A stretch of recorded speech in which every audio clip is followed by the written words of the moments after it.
Hello everyone. Today we have a discussion about Article 15 of Indian Constitution. The very heart of this very principle of equality, I must say.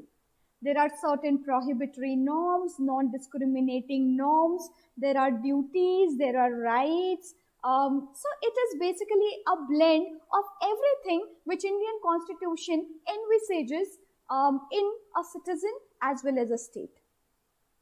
Imposition onto states, there are certain duties underneath Article 15. As being a citizen of India, every individual envisages or he is enshrined, or Article 15 enshrines or imbibes into him certain rights. So rights and duties, a wonderful combination. There are prohibitory norms, there are non-discriminatory norms, again something which is the very gist of Article 15. So wonderful, as I quoted it as heart of Indian Constitution is Article 15. I would say Article 15 has 6 as a lucky number. And why is that? Because Article 15, 5 plus 1 is 6.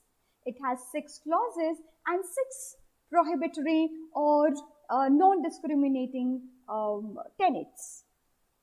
Let us see what this 6, how this 6 is perfection for Article 15, and let us discuss, go ahead with all of these 6 clauses. I would in fact, before starting up with clause 1 to 6 of Indian Constitution, Article 15, I would like to quote here. This is the article which has seen Indian Constitution in a very raw level. It has seen Indian Constitution in its process of evolution, and it has seen the latest recent tenets of Indian Constitution. Why am I saying so? That it has gone through all of these 3 stages, the developing, or rather the raw stage, the developing stage and the developed stage. Because Article 15 involves 3 amendments. Clause 4 of Article 15 has been added by very first amendment of 1951. So it has seen the very raw stage of Indian Constitution. Developing stage instead, I would rather quote here, it has seen the developing stage of Indian Constitution. Clause 5 has been added by Amendment Act 2005, wherein we say it has seen more of the process of evolution of Indian Constitution. And the latest amendment, that is 103rd Amendment 2018, clause 6 has been added to Indian Constitution. So that is the reason I say Article 15 of Indian Constitution basically has seen 3 stages of Indian Constitution: the basic stage, the developing stage and the developed stage. So let us see how Indian Constitution Article 15 gives rights to individuals, how it gives rights to the citizens of India, and how it imposes duty as well onto the state. Let us start with Clause 1 of Indian Constitution, Article 15. Article 15, Clause 1 very much states as to the state shall not discriminate against any citizen on the ground of religion, race, caste, sex, place of birth, and any one of them. That is how I say 6 is the number of Article 15. There are 6 non-discriminating, discriminatory or prohibitory norms or tenets. Clause 1 specifies or gives us the apparent look of what Article 15 is all about. All about Article 15 is there shall be no discrimination against whom? Point to be noted is no discrimination against citizens. The very parent act which envisages right to equality, Article 14, it gives us equality to all of them. While here we have a restrictive scope. Article 15 speaks about only citizens of India, and they shall not be discriminated on these 6 terms or these 6 norms. What are those norms? I repeat these norms: religion, race, caste, sex, gender, that is sex, we take it as gender, place of birth, and finally anyone amongst them. So these are 6 norms, 6 tenets, 6 prohibitory norms underneath Article 15 of Indian Constitution, Clause 1. What is Clause 2? Clause 2 gives a little depth to Clause 1. It says, no citizen shall, on grounds only of religion, race, caste, sex, place of birth, or any of them, be subject to any disability, liability, restrictions, or conditions with regards to access to shops, public restaurants, hotels, and places of public entertainment, or the use of well, tanks, bathing ghats, roads, and places of public resort maintained wholly or partly out of state funds or dedicated to the use of the general public. Simplifyingly, as I said, Clause 2 gives a little depth to Clause 1 of Indian Constitution. It gives more explanation as to how, in what manner these 6 tenets would work. These 6 tenets would work in certain public places concerned to restrictions of disabilities, liabilities, restrictions, and conditions with regards to these public places. What are these public places? Access to shops, public restaurant, hotels, or place of public entertainment. So say for example, theaters and so on can be an exemplary thing concerned to public entertainment, places of public entertainment. Secondly, it talks about certain specifications as to use of wells and tanks and bathing ghats and roads and places of a public resort. It goes a little ahead and puts again imposition of duties or imposes duties upon the state or duty upon the state, stating as to especially if these all categories of public places are either wholly or partly funded by state funds, or wholly or partly maintained, that is the word which has been used underneath Article 15 Clause 2, Subclause B of Indian Constitution, that if they are maintained wholly or partly by the state funds or they are dedicated to the use of general public. So, considering Clause 1 and Clause 2, there shall be no discrimination on ground of religion, race, caste, sex, place of birth, and any one of them, as with regards to, as per Clause 2, with regards to any use of public places maintained wholly or partly by the state funds. Let us go on to Clause 3 of Indian Constitution and let us see what this Clause 3, which is the most important and significant part, it gives a twist to whatever Clause 1 and 2 has already been stating. It gives a little more depth to what Clause 1 of Indian Constitution says. It basically is exception to what Clause 1 of Indian Constitution speaks about.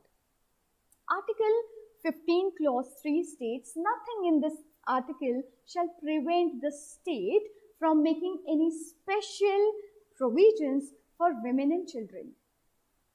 As I quoted earlier that Clause 1, for Clause 1, Clause 3 definitely is going to be an exception.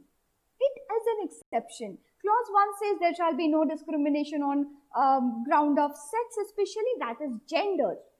And when you talk about women, you say it is a category of gender. It is one of the categories of gender. And Clause 3 says that yes, state can make certain laws, special laws, or state has that power to make special laws for women and children. That means Clause 3 is exception to Clause 1. Why do I say it gives a little more depth? Definitely there shall be no discrimination on ground of all of these 6 tenets. Second clause gives the important word from clause 2 is only on the ground of religion and the remaining 5 tenets. But clause 3 talks about those vulnerable categories of the society which needs the upliftment due to whatever reasons, biological, physical, social, economical, and so on. When it comes to women and children, it has also been stated by United Nations. It has been accepted worldwide. It has been accepted as a universal truth or universal proposition that women and children around the world, literate, illiterate, with some special needs, with disabilities, etc. These two groups are the most vulnerable groups on this earth. And hence, there is a special provision underneath clause 3 of Indian Constitution which definitely gives the power. As it states, it shall not, nothing in this article shall prevent a state. It ultimately gives the power imbibed into the state to make special provisions for women and children. And hence we have POSH Act, we have POXO Act, which can be examples of how special laws can be made for women and special laws can prevail for children. So this is what clause 3 of Article 15 clause 3 speaks about. Let us go a little ahead, and then this is what I was talking about, the very first Amendment Act of Indian Constitution 1951. This is that clause 4 of Article 15, which was inserted by this very first Amendment Act. Let us see what it all speaks about. Clause 4 of Article 15 of Indian Constitution Act states, nothing in this article or in clause 2 of Article 29 shall prevent the state from making any special provisions for the advancements of any socially and economically backward classes of citizens or for the scheduled castes and scheduled tribes. Now the depth of Article 15 is growing up, I would rather say. When we talk about socially and economically backward, when we talk about the scheduled castes and the scheduled tribes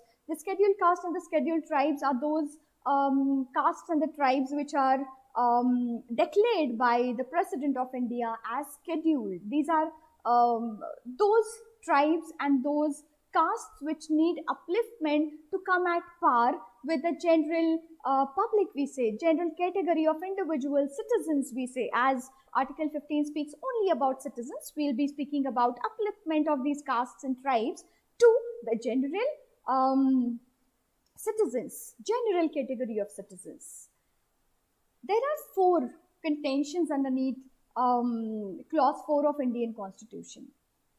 It again gives power onto the state to make any laws for these 4 categories. Who are those? The economically backward, the educationally backward, the scheduled castes, and the scheduled tribes. All of these 4 categories of citizens of India can have their own special laws.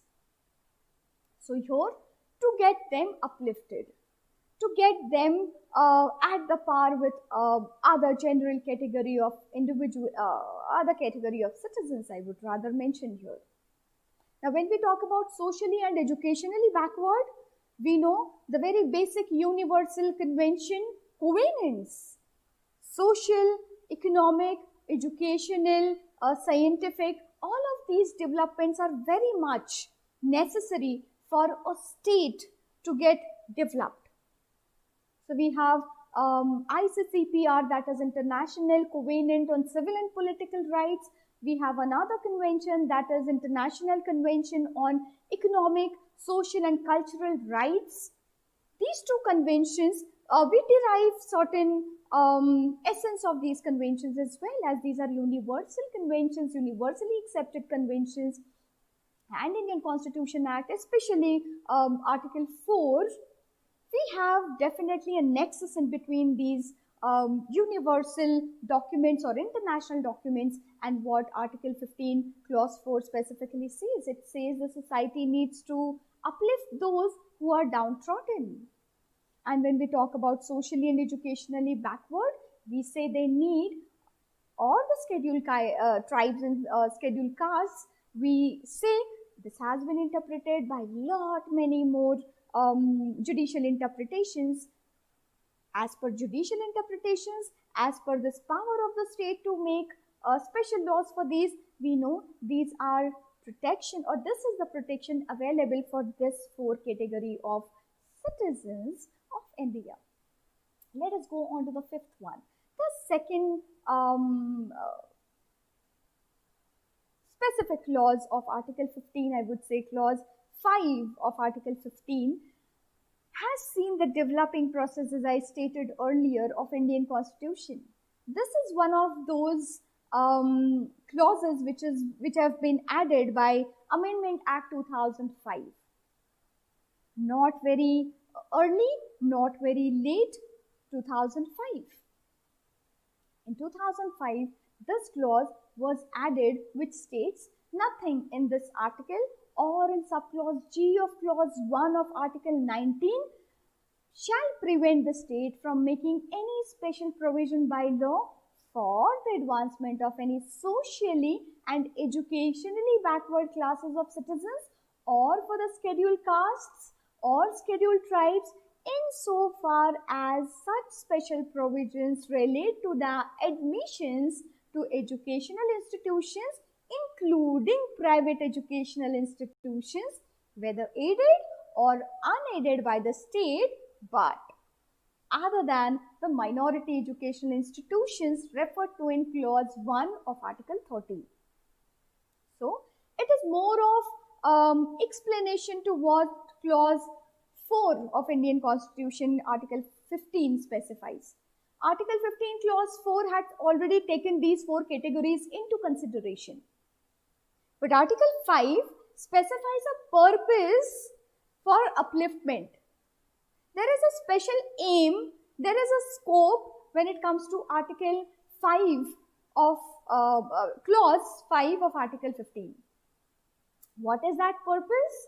The purpose of Article 15 clause 5 is educational. So, it again gives little more power to the state to have special laws and special provisions which can be adopted by the state for what?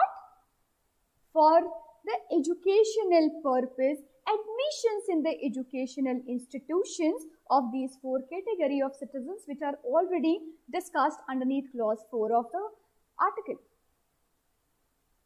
Now, which are those educational institutions? Definitely the one who are funded by the state. However, that means aided, state-aided educational institutions. However, it also calculates unaided institutions, educational institutions. So, aided, unaided educational institutions by state, as well as all of those private educational institutions. But there is an exception underneath clause 5 of Article 15. And what is that exception? It gives an exception to the minority institutions because they have a little different purpose, which has been, we shall be discussing that underneath Article 30 of Indian Constitution, which gives them the minority rights, which give them the rights to propagate their own religion through the educational system. So that is how clause 5, I say, is more of explanation and additions to clause 4 of Article 15. Now, let us talk about that clause which has been recently added, and I say this is the clause which basically is the one which has seen the developed process of Indian Constitution. This clause 6 of Article 15 of Indian Constitution, which has been added by 103rd Amendment Act 2018 of Indian Constitution, states state shall provide reservations to economically weaker sections for admissions to educational institutions, including private educational institutions, whether aided or unaided by the state, other than the minority education institutions referred to in clause 1 of article 13. So when we basically talk about clause 6, it again is a little more discussion about clause 4 of article 15. Article 4 specifies 4 categories. Article 5 gives special provisions in laws to be made for these 4 categories for educational purpose. Now, Article 15 clause 6 gives actual reservations, or it states or it imposes powers onto, it envisages powers into the state to make reservations for these 4 categories: socially, educationally backward, as well as scheduled tribes and scheduled castes, to give them reservations in all of those educational institutions which already are underneath calculated or discussed or covered under clause 5 of Indian Constitution. So to conclude about Article 15 of Indian Constitution, Article 15 of Indian Constitution has 6 clauses. The very first clause just highlights the general principle, while all other subclauses gives the special discussions or provisions. Clause 1 specifies that no discrimination on any of the grounds, such as religion, race, caste, sex, place of birth, and any one of them. Clause 2 has certain special discussions and special provisions. What are those special provisions? Access to all of the public places. May those public places be state funded or maintained by the state funds, or may not be, but partly or wholly is the word which is being used by clause 2. Clause 3 specifies special provisions which can be made available to women and children. Clause 4 specifies 4 categories: socially, educationally backward, scheduled castes and scheduled tribes. Clause 5 gives more additions to clause 4, stating as to, for the purpose of education, these 4 categories shall be considered. And clause 6 of article 15 gives a little more addition to clause 4, stating as to, along with the very purpose of clause 5 of article 15, it states as to, reservations can be the actual provisions provided by the states for 4 categories, either into the education institutions funded, that is aided or unaided, all those private educational institutions, however, excluding the minority institutions. So this is what article 15, and that is the reason I stated that this is the very heart of, principle of equality, heart of principle of equality.